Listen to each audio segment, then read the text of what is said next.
अजित पवारांनी लग्नात Fortuner car पाहून राजेंद्र हगवणेंना खोचकपणे विचारलं, ही गाडी तुम्ही मागितली की त्यांनी दिली आहे? पुण्यातील अजितदादा गटाचे पदाधिकारी राजेंद्र हगवणे यांची सून वैष्णवी हगवणे हिने गळफास घेऊन आत्महत्या केल्याची घटना नुकतीच समोर आली होती। या घटनेनंतर आता वैष्णवी हगवणे हिच्या वडिलांनी सासरच्या मंडळींनी हुंड्यासाठी आपल्या मुलीचा छळ केल्याचा आरोप केला। या प्रकरणी पोलीस ठाण्यात गुन्हा दाखल करण्यात आलाय। या गुन्ह्याच्या FIR मध्ये नमूद केल्याप्रमाणे वैष्णवीच्या वडिलांनी राजेंद्र हगवणे यांच्या मुलाला लग्नात हुंडा म्हणून 51 तोळे सोने, 7.5 किलो चांदीची ताटे आणि फॉर्च्युनर कार दिली होती। वैष्णवी आणि शशांक हगवणे यांच्या सनीज वर्ल्ड येथे झालेल्या लग्नाला राष्ट्रवादी काँग्रेसचे सर्वेसर्वा अजित पवार ही उपस्थित होते। त्यावेळी अजित पवार यांनी हुंड्यात देण्यात आलेल्या फॉर्च्युनर गाडीविषयी विचारणा केल्याचं वैष्णवीच्या वडिलांनी सांगितलं। अजित पवार वैष्णवीच्या लग्नाला आले होते। ते अर्धा पाऊण तास लग्नात थांबले होते। ते वैष्णवी आणि शशांक यांना आशीर्वाद द्यायला आले होते। लग्नात हुंडा म्हणून देण्यात आलेल्या फॉर्च्युनर गाडीकडे पाहून अजित पवार यांनी राजेंद्र हगवणे यांना विचारलं होतं की ही गाडी तुम्ही मागितली आहे की त्यांनी दिली आहे? तेव्हा तिथे अनेक जण उपस्थित होते। अजित पवारांनी राजेंद्र हगवणेंना विचारलेला प्रश्न ऐकून तेव्हा सगळेच हसले होते।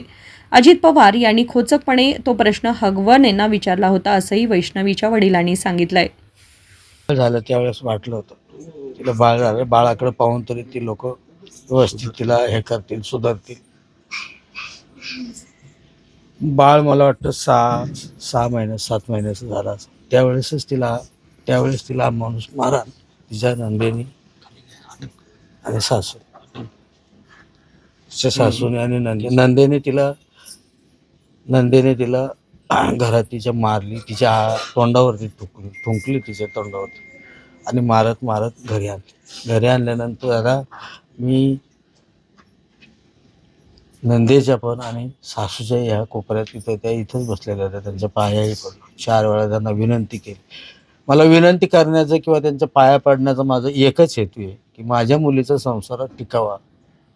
कोणाच्या वडिलाला वाटत नाही की मुलीचा संसार तुटावा। म्हणून मी त्यांच्या ज्या काही मागण्या होत्या त्या मागत गेल्या, मी त्या देत गेलो। काय आता शिक्षेची मागणी करतो? शिक्षेची त्यांना जास्तीत जास्तीची जेवढ्यात जास्त शिक्षा होईल तेवढी त्यांना मिळावी ही माझी अटक नाही त्यासाठी काय? आता मला असं म्हणायचं आहे की आज 7 दिवस होत आले तरी 2 आरोपी अजून फरार आहेत। त्यांचा शोध का लागत नाही हे मला या प्रशासनाला विचारायचं। ह्याच्या मागे स्वतः लग्नात होते, दादा स्वतः लग्नात होते आणि दादांनी विचारलं पण आमच्या व्यायांकडे बघून राजेंद्र हगवणेकडे पाहून विचारलं की ह्यांनी गाडी मागितली का तुम्ही दिली, हे विचारलं सुद्धा भर लग्नात। त्यांना आशीर्वाद द्यायला आमच्या लोकांनी सांगितलं होतं, आशीर्वाद दिलेही त्यांनी। तुला काय? झाल्याच्या नंतर खूप आनंदात होती माझी मुलगी, खूप छान राहायची। बाळाला तर इतकी जीव लावायची, जपायची। बाळ झाल्याच्या नंतर थोडे दिवस चालू होतं, नंतर आता हे ज्यावेळेस ते करिश्माने मारलं, तिच्यावर खोटे नाटे आळ घेतले, ते दिरानी, सासूनी, नंदेनी आणि कामवाली नेहमी म्हणजे काय माझे असे संशय घ्यायचे, संशय घ्यायचे, काही पण असे बोलायचे तिला घालून पाडून। आणि असं 2 दिवस झालं, 3 दिवस झालं की एक बोलायची, एक शेवटचं बोलणं कधी झालं होतं? काय म्हणाले? 16 तारखेला सकाळी सासू संगे डबे घेऊन जा, सासू संगे ते नवल्यांचे जावई वारले होते, त्यांच्या इकडे भाकरी घेऊन जा। तर मग ठीक आहे म्हणलं। मला 7:30-8ला फोन आला होता। मला म्हणले 10 वाजेपर्यंत ते येतील, 9:30-10 पर्यंत त्यांच्या संगे जा म्हणले। ठीक आहे म्हणले। ते आले 10 वाजता। मी त्यांच्या संगे तिकडे गेले मंचरला। तर तिथे 2-2:30 वाजता फोन आला की मम्मी तू म्हणजे तिकडनं ते म्हणले असतील, फोन ज्याचा आला तो, की इकडे ये म्हणून। तर त्या फक्त आता अशा ह्या लेडीज बसल्यात, अशाच आम्ही सगळे बसलो होतो। त्यांच्यामध्ये फक्त म्हणाल्या की इथे एवढं सगळं बसले, ते मला आता लगेच येता येणार नाही, तुला कळतं का मी कुठं आलेली आहे?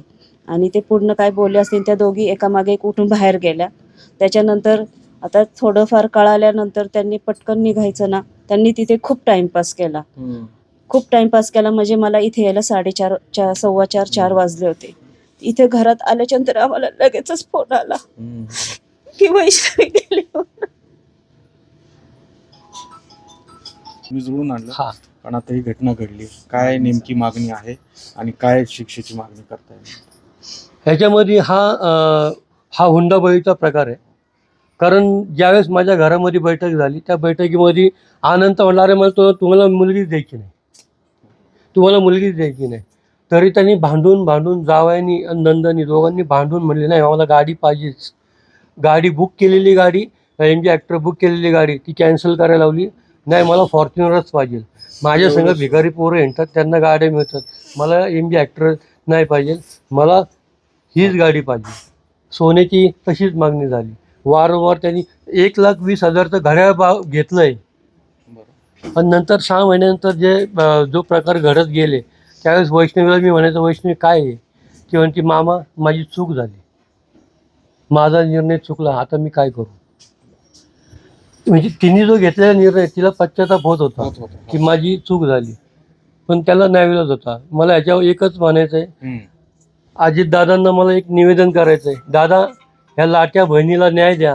आज तुम्ही लग्नामध्ये पण म्हटलं होता, मी त्यावेळेस स्टेजवर होतो, त्यांचे जो बोलण्याचा टोन होता, अरे यांनी राजाभाऊनी तुमच्याकडे गाडी मागितली का तुम्ही दिली, ह्या शब्दातच सगळं काय आलं असं मला वाटतं.